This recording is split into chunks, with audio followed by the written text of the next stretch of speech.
Heute schauen wir uns den Langkornreis an. Welche Maschinen benötigen wir? Wie bereiten wir das Feld vor? Welche Zeiten müssen wir einhalten? Und was bringt das Ganze?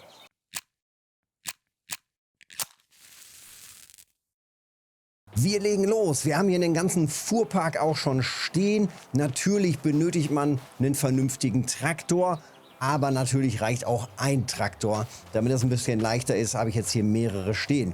Wir haben eine Sämaschine. Wir haben hier die Maschine zum Kalken bzw. zum Düngen. Wir haben einen kleinen Grubber dabei. Wir haben natürlich hier alles dabei zum Ernten. Langkornreis ist nicht so speziell wie der normale Reis. Und Langkornreis muss eben auch nicht nass eingesät werden, also mit einem gefluteten Feld. Dennoch müssen wir gleich das Feld richtig bearbeiten. Das machen wir natürlich gleich als erstes. Ja, und dann wird es auch geerntet mit der normalen Erntemaschine, mit dem Mähdrescher, der eben auch für Getreide quasi geeignet ist. Also das sind die Erntemaschinen und hier eben alles für die Vorbereitung. Ich habe diesmal ein quadratisches Feld ausgewählt.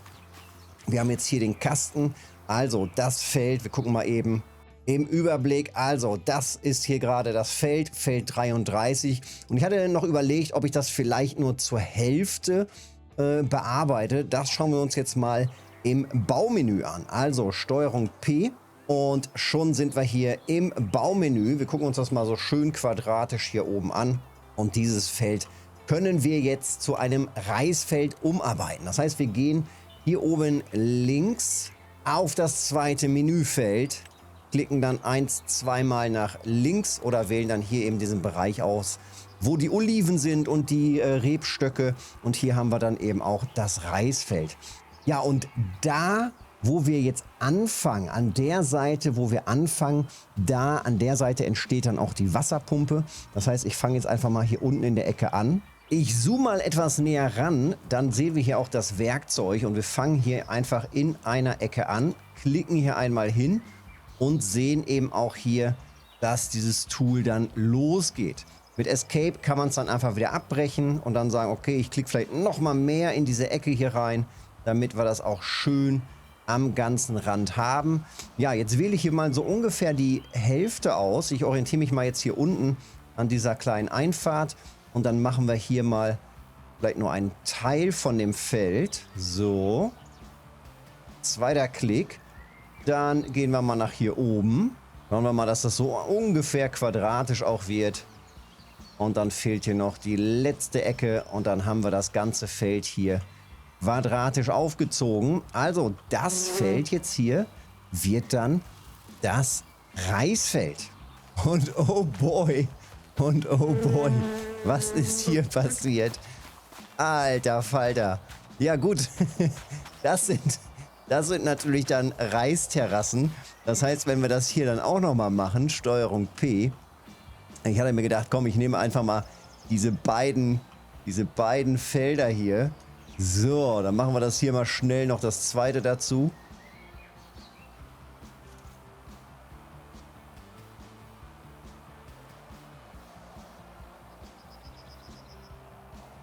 Und rechte Maustaste.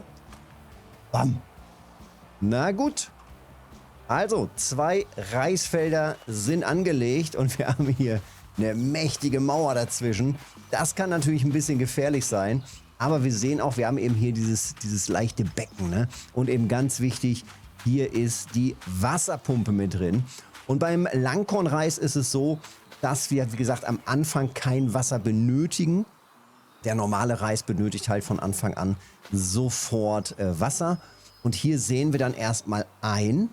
Und wir müssen den Füllstand, also wir müssen quasi einmal am Tag, einmal im Monat sozusagen den Füllstand des Wassers kontrollieren. Das schauen wir uns natürlich auch später alles noch genau an. So, wir gehen zurück. Kalken müssen wir nicht. Das Feld wurde frisch angelegt. Nach 3-mal Ansehen oder 3-mal Ernten sollten wir dann doch einmal kalken. Sonst haben wir halt Ertragsverlust. Und jetzt geht es aber erstmal weiter ins Ansehen. So, ich habe hier mal eine etwas größere Maschine geholt für die Ansaat, damit das hier ratzfatz alles funktioniert. So, wie sich das gehört. Also vorne der Saatbehälter. Den hatte ich ja im Koop schon mal fälschlicherweise gekauft. Und hinten dann die passende Saat- oder Aussaatmaschine. Wahnsinnsgerät. Wir stellen natürlich auch noch die richtige Fruchtart ein auf Z. Raps, Langkorn, Reis. Jawollo, den wollen wir haben. Und dann bin ich mal gespannt, wie sieht denn jetzt hier Spurführung, wie sieht das denn jetzt aus? Er hat das tatsächlich erkannt, ne? Also das ist das kleinere Feld hier. Wir machen hier einmal nur das Vorgewende. Okay. Fahren wir hier mal ran. Jawohl, hat er sofort. Ja, wobei, er lässt hier einen Teil, lässt er aus. Ich fahre das dann doch nochmal vielleicht lieber manuell. Doch, das hat er jetzt. Jetzt hat er das richtig hier. Das ist die Spur, die wollen wir haben. Also, senken. Vorne den Kasten aktivieren wir natürlich. Hinten den Kasten aktivieren wir. Senken das Ganze. Gehen rein in die Spur. Und los geht's. Es wird eingesät. Ja, und auch hier wird es natürlich jetzt kriminell. Aufpassen natürlich bei solchen Sachen. Das ist natürlich der Hammer, ne? Hier muss man wirklich gucken, welches Feld nimmt man denn am besten für die Ansaat des Reis. Denn ja, bei solchen großen Steigungen innerhalb von einem Feld kann das natürlich ganz, ganz, ganz übel enden. So, wir machen mal hier weiter. Oha, das wird ja noch was. So, nach der fertigen Aussaat müssen wir das Ganze natürlich auch noch einmal düngen. Und zwar tatsächlich nur einmal düngen. Und das machen wir jetzt. So, das Fahrzeug ist bereit. Der Düngeanhänger ist da. Das ist auch der Düngeanhänger, mit dem man gleichzeitig auch kalken kann. Also man kauft ein Gerät und kann kalken und düngen gleichzeitig. Lohnt sich also immer. Und damit fahre ich jetzt hier einmal im Kreis. Ja, dann haben wir es auch schon. So, das Feld ist vorbereitet und das heißt, jetzt kann es wachsen. Jetzt kann der Reis wachsen. Wenn wir hier reingucken, Reisfeld verwalten. Hier sehen wir Feld Nummer 1, 0,65 Hektar Langkornreis. Und es ist kein Wasserstand da. Wir können auch nichts machen. Das heißt, wir warten jetzt erstmal ab. Ja, und schon einen Monat später sieht das Feld dann so aus. Wir haben hier den Langkornreis. Ertragsbonus sehen wir hier. Jawohl, überall die kleinen Stoppeln. Wunderbar. Und wir kontrollieren natürlich, wie es empfohlen wird, täglich einmal die Wasserpumpen. Das heißt, immer mal kurz reingucken mit R-Taste. Ja, und hier steht fluten. Wenn wir das nicht fluten, wenn wir den Wasserstand nicht anpassen, ist das schlecht, dann haben wir Ertragsverlust. So, und da haben wir auch schon direkt hier die Warnmeldung, die steht sogar mit drin. Also Wasserstand zu niedrig, wir sollen fluten und das machen wir jetzt auch. Und schon schießt das Wasser hier raus. Und das Ganze braucht natürlich ein bisschen. Wir sehen am ehesten hier, wo die... Oh, es platschert richtig unter den Füßen. Aber am ehesten hier, und es kommen so kleine Wellen auch, sehr schön, wenn wir hier langlaufen. Also da, wo der Traktor lang gefahren ist, hier sehen wir natürlich die Vertiefung. Hier haben wir auch sofort die Pfützen. Ja, sehr, sehr, sehr cool. Das flutet jetzt Stück für Stück und hört dann natürlich auch passend auf, wenn es fertig ist, wenn es voll genug ist. Ich würde sagen, das gucken wir uns am besten gleich nochmal ein bisschen im Detail an.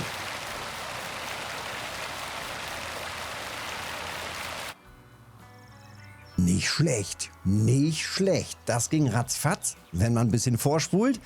Da geht das schon richtig schnell. Ja, hier am Rand fehlt es natürlich jetzt hier an Wasser. Und hier haben wir dann das Reisbecken. Na guck, hier vorne geht das auch. Hier haben wir so eine leichte Anhöhung. Aber egal, das wird schon wohl irgendwie passen. Hier auch. Gucken wir mal, wie das dann am Ende ist vom Ertrag. Ja, und jetzt heißt es eben warten und gucken, was damit passiert. Erntereif ist der Langkornreis. Also wir sehen im April und im September ein Monat jeweils nur Zeit zum Aussehen, ein Monat nur Zeit zum Ernten. Also wir haben jetzt hier noch weitere 3 Monate Zeit, 4 Monate dazwischen. Und in der Zeit muss das dann passieren. In der Zeit wächst das Ganze und wir kontrollieren, wie gesagt, 4-mal den Wasserstand. Wir heben quasi mit dem Wachstum der Pflanze den Wasserstand einfach Stück für Stück an. Kurzer Zwischenstand, wir sind jetzt hier im Juni. Wir gucken natürlich eben noch kurz rein, wie sich die Pflanzen jedes Mal verändern. Und auch hier müssen wir jetzt natürlich direkt wieder den Wasserstand anpassen. Wir gucken sofort rein hier in die Pumpe. Hier steht es schon wieder drin. Bitte fluten, damit das Ganze eben auch hier wieder richtig schön im Saft ist. Wir spulen auch hier mal eben kurz vor. Ich glaube, da sieht man jetzt gar nicht ganz so viel. Aber ja, auch das wird ein paar Stunden brauchen. Und schon haben wir es erledigt. Zack, zack, vorspulen mit der Taste 8, mit der Taste 7 geht es dann wieder langsamer in der Zeit vorwärts. Ja, und jetzt haben wir das schon wieder und können in den nächsten Monat gehen. Und es ist Juli. Optisch kaum ein Unterschied.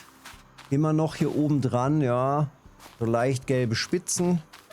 Zack, gehen wir hier rein, fluten das Ganze wieder. So, direkt mal wieder vorspulen.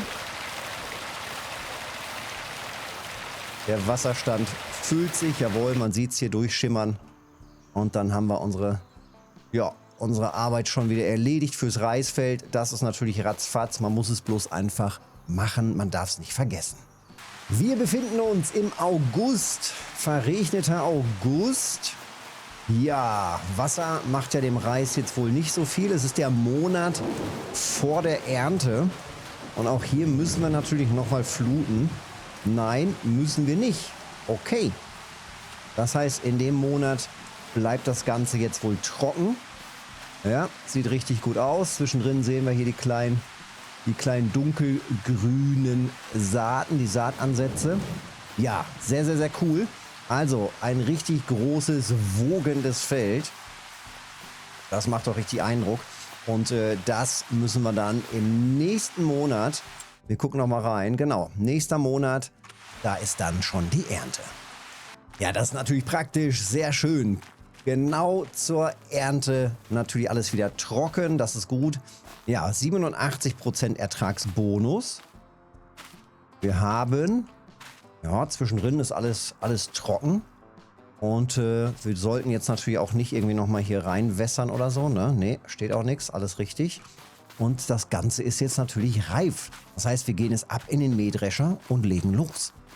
So, der Nebel steht noch komplett überm Land.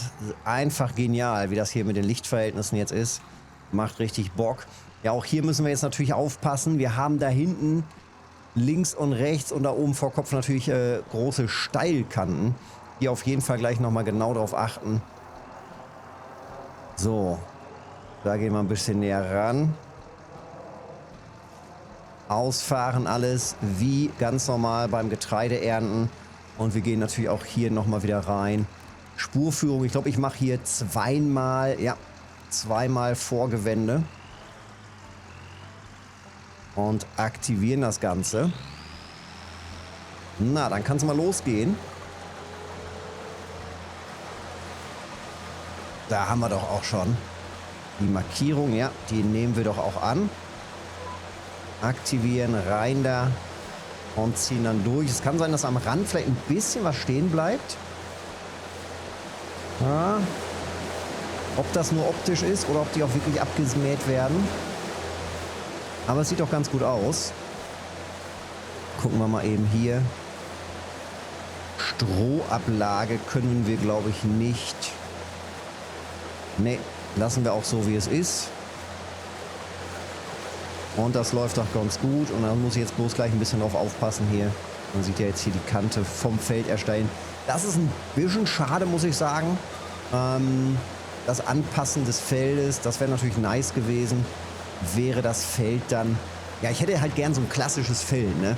So eine leichte Vertiefung, in der Mitte diese Hügel. Vielleicht kriegt man das hin, wenn man eine komplett ebene Area hat. So, ich ernte jetzt hier erstmal ab und dann gucken wir natürlich noch, wie viel hierbei rumkommt. So, und damit gehen die letzten Liter Reis raus. Das gesamte Feld ist abgeerntet und das bringen wir jetzt natürlich auch gleich noch alles weg und gucken, was der Reis denn dann so einbringt.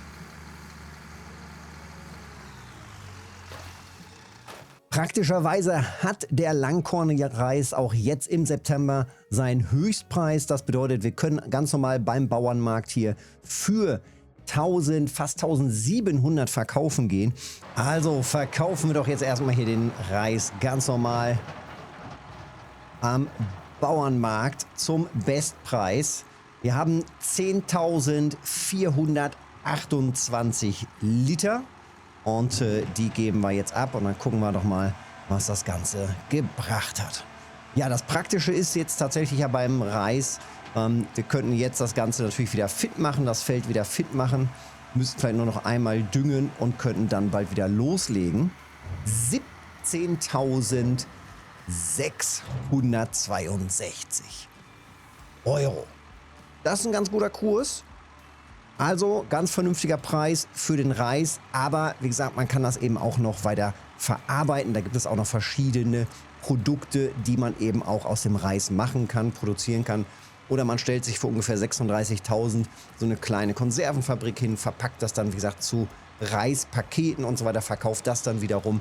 Oder. Aber ja, im Großen und Ganzen eine schöne Sache. Kann man gut machen, finde ich ganz nice. Sieht auch gut aus. Also Reis ernten macht Bock. Rein mit dir ins Reis anbauen. Wenn es dir geholfen hat, Daumen da lassen, Kanal abonnieren, hilft mir mega. Und dann sehen wir uns in einem der nächsten Videos oder mal im Livestream. Bis dahin.